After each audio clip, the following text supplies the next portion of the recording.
What is going on, all of you borders and space explorers out there in the world? I'm Mega Am, so thank you for watching this video, whether you are a new or returning viewer. Appreciate you stopping by. And I don't normally do these kind of videos. I usually save this kind of thing for like a live stream, for example, but I didn't really have the time to stream this, so I just wanted to make a separate quick video going over the demo that was recently released for the upcoming Star Overdrive.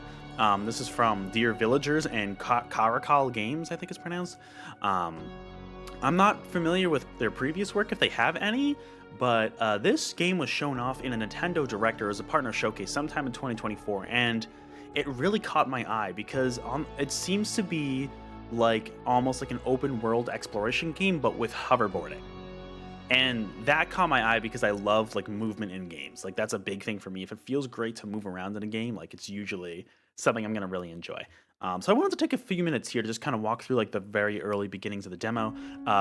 This is on Nintendo Switch that is currently slated for release on April 10th of this year.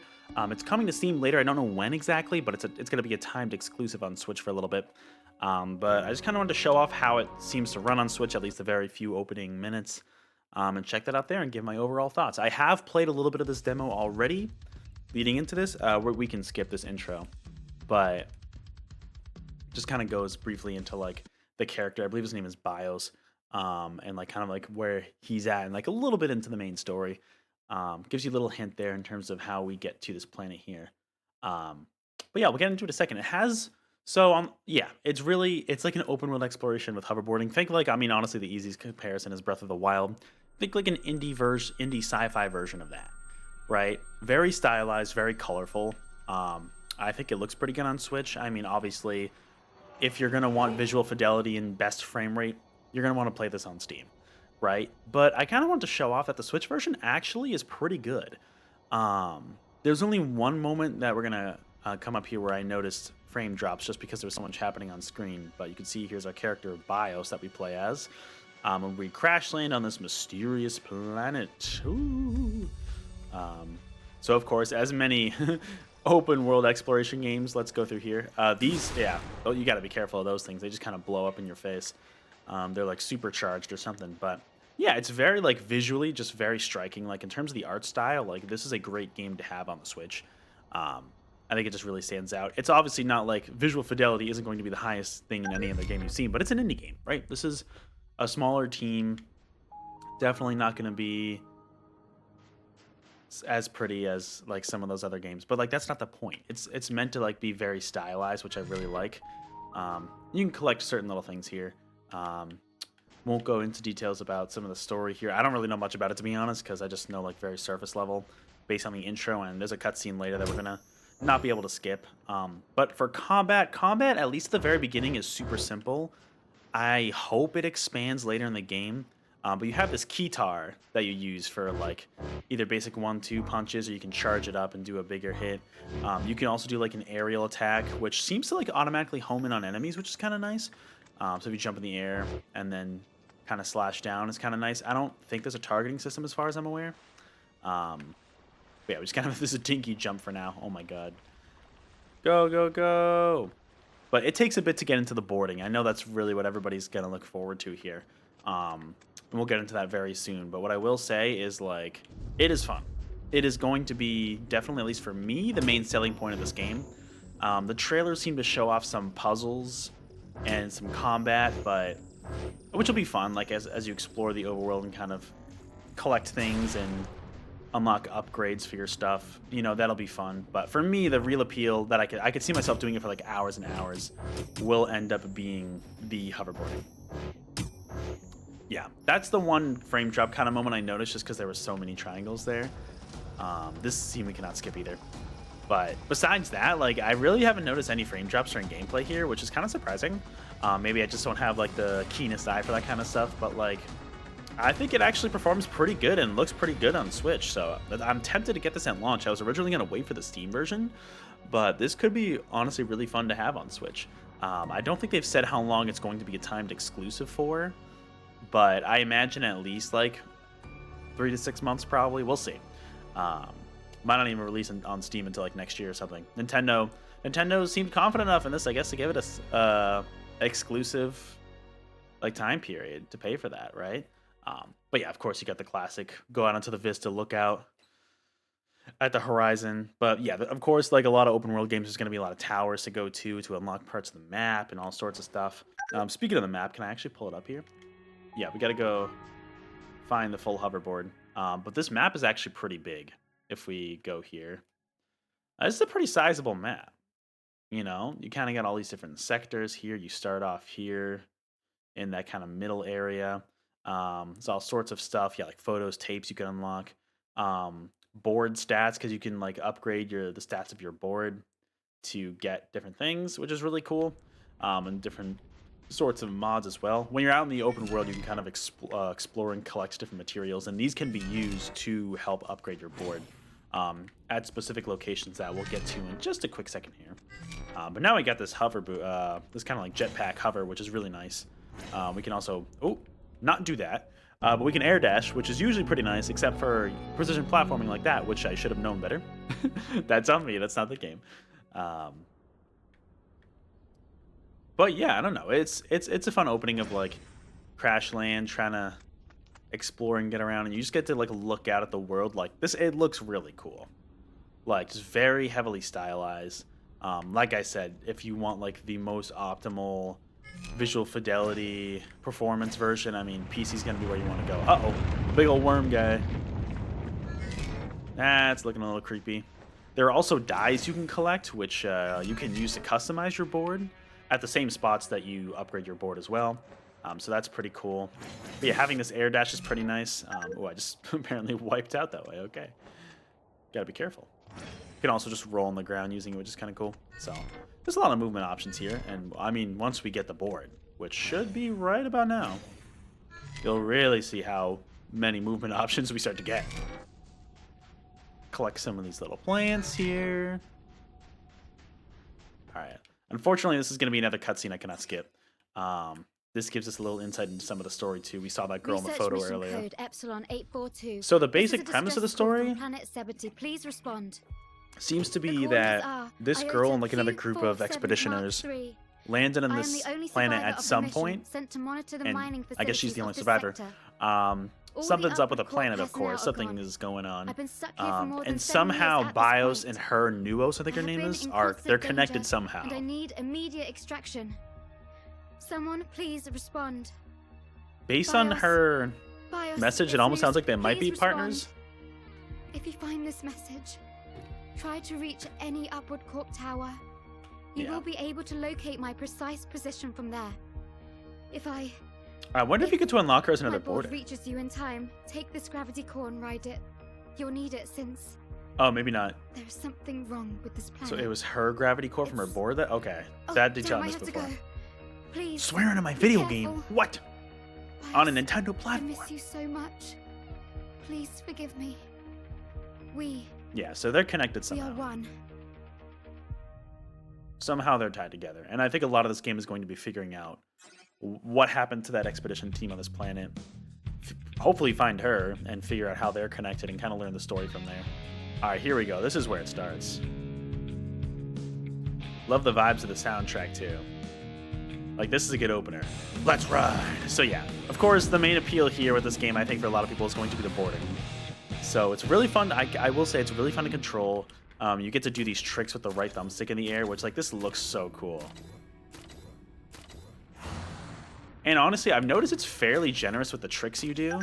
Like, even if you think you might wipe out, like, unless you, like, literally do it as you land, like, if you try to perform a trick as you land, unless you do that, like, they're usually pretty forgiving about, like, landing the tricks okay, which is cool.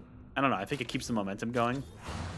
Like, you know, this isn't like a Tony Hawk where balance is everything. It's like, you know, they want to make it fun and approachable to where it's fun to explore the world, right? That's like the main goal of this game. And like, I think honestly, I feel like it accomplishes that goal, because it's just like, I spent so much time earlier in this demo just boarding everywhere, and that's literally it, you know? Not even like, I don't know why my bond increased, but sure.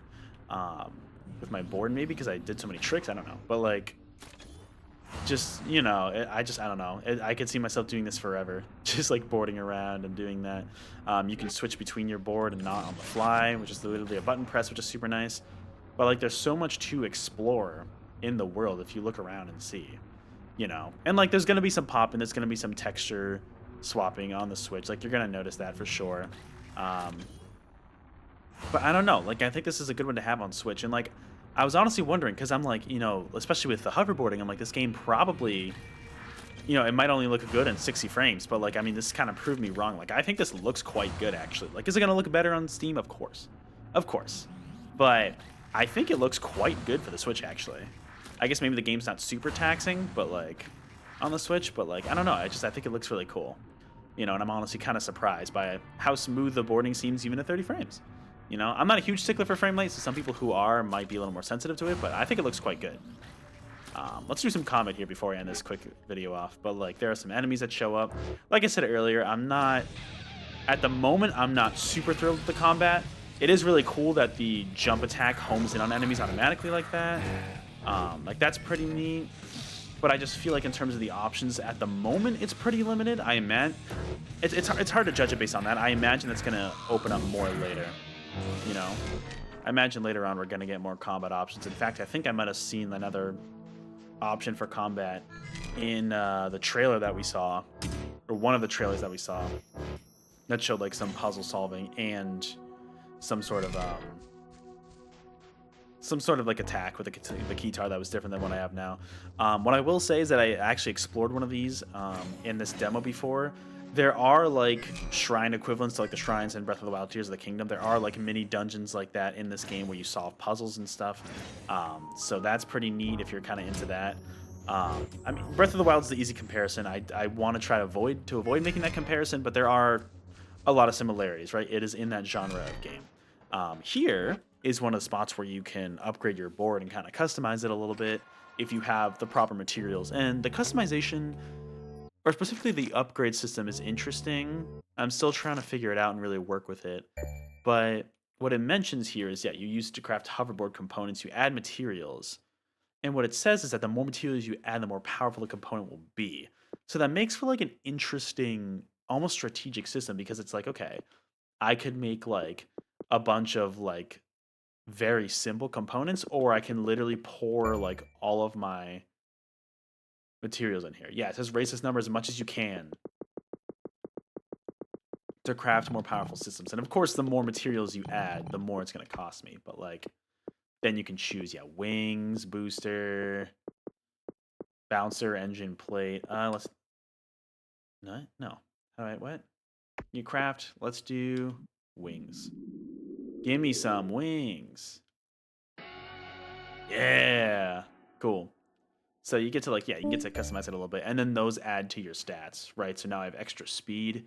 I think my bond already increased, but my control I think might have been increased there. So it's kind of cool. I don't know.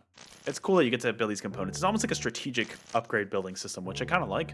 I'm probably, when I play this game eventually, I'm just probably gonna go for the most powerful components here. But I don't know, I think it's kind of neat, you know, and just to be able to explore and kind of figure stuff out. There's different enemy variety here. You can see there's like the shockwave type enemy, which these guys are scary because once you beat them,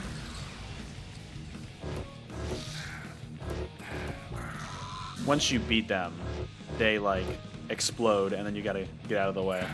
So you gotta be kind of on your toes with those guys.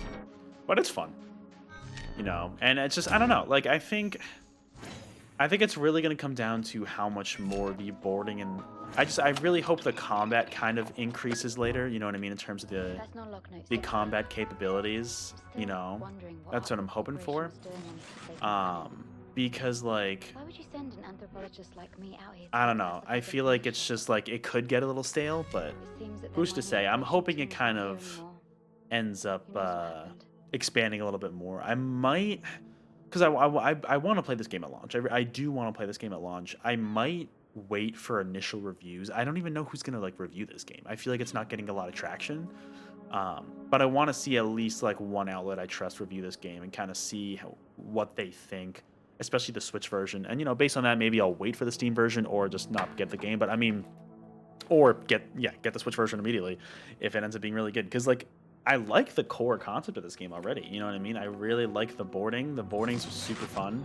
And that's going to be the main hook for a lot of people, I think. It feels really good to move around with. So yeah, I don't know. I think it really comes down to the in-between moments of like, how is the combat going to expand? How are the puzzles going to be? That kind of stuff. Like, what can you actually find?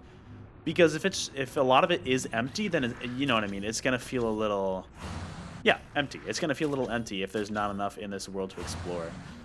Granted, the nice thing about having this board is that you move quickly through these environments, and like just having a bunch of ramps you can go off of is pretty nice. So I think it really comes down to what else there is to explore in the whole world. I will be curious to see, but I mean, overall, hey, it's very promising. Even the Switch version, which I was kind of a little bummed at first that it was a Switch exclusive, but like, I mean, even playing this in 30 frames with more limited visual fidelity on Switch, I think it still looks great. It feels great in motion. So I don't know. I would check out the demo if you're at all like vaguely interested. Oh, I stumbled across something here. If you're at all like vaguely interested in this game, I would give it a try. I would give the demo a try, see how it feels, see what you think, and kind of go from there. And then, like I said, the game releases fully on the Switch on April 10th of this year, and then Steam TBD at a later date, whenever the timed exclusivity on the Switch is up. But anyways, everybody, that is going to do it for this video, kind of going through the Star Overdrive demo from Dear Villagers and Caracal Games on the Switch. So yeah, let me know your thoughts in the comments below. Did you check out the demo? What did you think? What do you think about this footage here? Are you going to get it on Switch right away? Are you going to wait for the Steam version? Definitely let me know your thoughts in the comments below. Otherwise, I will catch you all in the next video or live stream. And until then, keep on boarding. Stay cool.